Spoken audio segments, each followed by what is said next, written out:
Hi అండి, welcome back to మన ఇంటి సాంప్రదాయం. ఇవాళ వచ్చేసి చాలా సింపుల్గా టేస్టీగా మురుకులు కరకరలాడుతూ రావాలంటే ఇలా తయారు చేసుకోండి.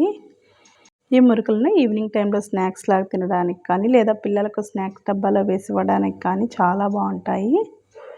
ఇందులోకి ఎక్కువ ఇంగ్రీడియంట్స్ లేకుండా హెవీ ప్రాసెస్ లేకుండా చాలా సింపుల్గా క్రిస్పీగా తయారు చేసుకోవచ్చు.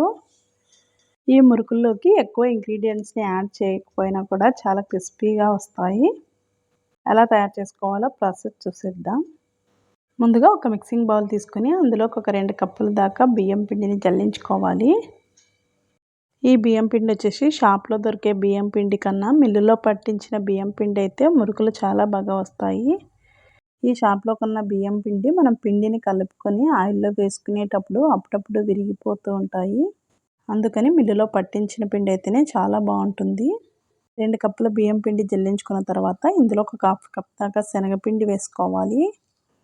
ఈ శనగపిండిని కూడా బాగా జల్లించుకొని అందులో ఉన్న వేస్టేజ్ అంతా పక్కన పడేసేయండి.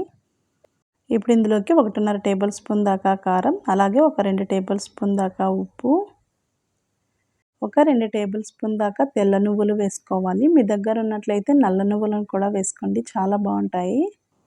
వీటిని వేసేసుకొని బాగా మిక్స్ అయ్యేలాగా కలుపుకోవాలి.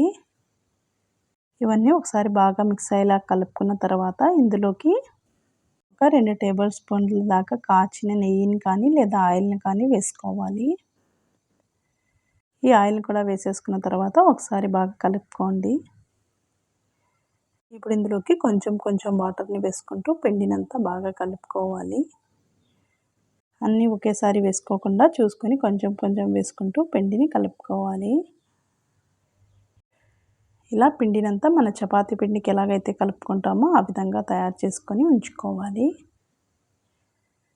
ఇలా తయారు చేసుకొని ప్లేట్ పెట్టి పక్కన ఉంచండి. ఇప్పుడు జంతికల గొట్టంలో ఇలాంటి 3 హోల్స్ ఉన్న బిల్లని తీసుకొని ఈ జంతికల గొట్టానికి కొంచెం ఆయిల్ని అప్లై చేసుకున్నట్లయితే మనం పిండి వేసుకున్న తర్వాత అతుక్కోకుండా ఉంటుంది. ఇలా జంతికల గొట్టంలో ఆయిల్ని అప్లై చేసుకున్న తర్వాత పిండి ముద్దను తీసుకొని ఎంతైతే సరిపోతుందో అంత జంతికల గొట్టంలో వేసుకోవాలి. ఇలా జంతికల గొట్టంలో పిండిని వేసుకున్న తర్వాత మిగిలిన పిండి అంతా ఆరిపోకుండా ప్లేట్ పెట్టేసి పక్కన ఉంచాలి.